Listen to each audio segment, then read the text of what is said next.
सभी मसीह भाई और बहनों को जय मसीह की।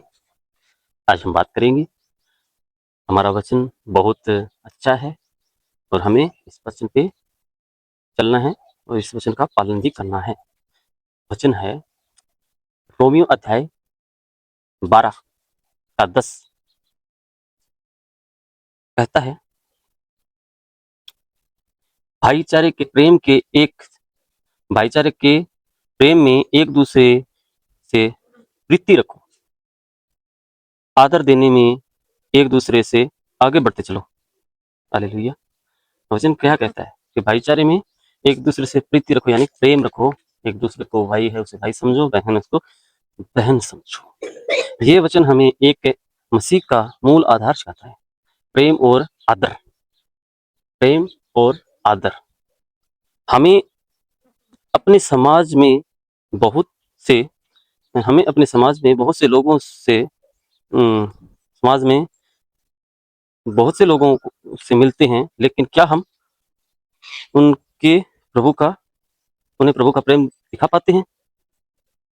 बाइबल हमें केवल एक दूसरे से व्यवहारिक प्रेम नहीं बल्कि आत्मिक प्रेम करने को कहता है। हालेलुया। ऐसा प्रेम जो निस्वार्थ हो, ऐसा प्रेम जो बिना लालच के कोई किसी से प्रेम करता हो। हालेलुया। जो सेवा भाव से भरा हो, सेवा और भाव से भरा हो, और फिर आदर देने में एक दूसरे से आगे बढ़ते चलो। फिर आदर देने में सबसे आगे बढ़ चलो।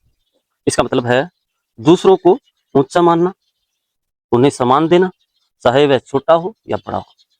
यानी कि हमें सबका आदर सम्मान करना होगा। जैसे कोई छोटा भी हो सकता है हमसे या बड़ा भी हो सकता है, तो हमें उसको भला बुरा नहीं कहना है, उसे प्रेम पूर्वक ही बोलना है। हालेलुया। तो यह स्वाभिमान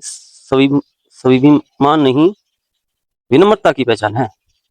जब हम एक दूसरे से प्रेम और आदर करते हैं तो हम मसीहा की तस्वीर बन जाते हैं। जब हम एक दूसरे का आदर सम्मान करते हैं तो हम मसीहा की तस्वीर बन जाते हैं। हमारी कलीसिया, हमारा घर और समाज तब एक प्रकाश बनता है। क्या लिखा है? हमारी कलीसिया, हमारा घर और समाज तब एक प्रकाश बनता है अंधकार की दुनिया में। अंधकार की दुनिया में से इसको निकलने के बाद हमें क्या करना पड़ता है? आदर और सम्मान, तो हमारा मसीह तस्वीर बन जाता है। आइए हम ठान लें कि आज से हम इस वचन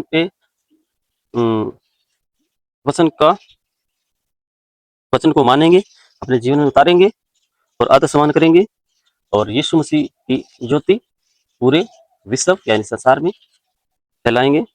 हालेलुया। मेरे कहने का मतलब यही था कि हम इस वचन का अर्थ यही है कि हम सबको भाईचारे से रहना चाहिए, सबको आदर सम्मान देना चाहिए, क्योंकि प्रभु देखता है कि हम कितने अच्छे हैं।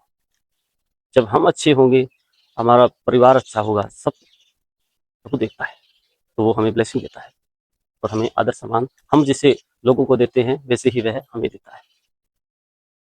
सबको वचन समझ में आ गया होगा।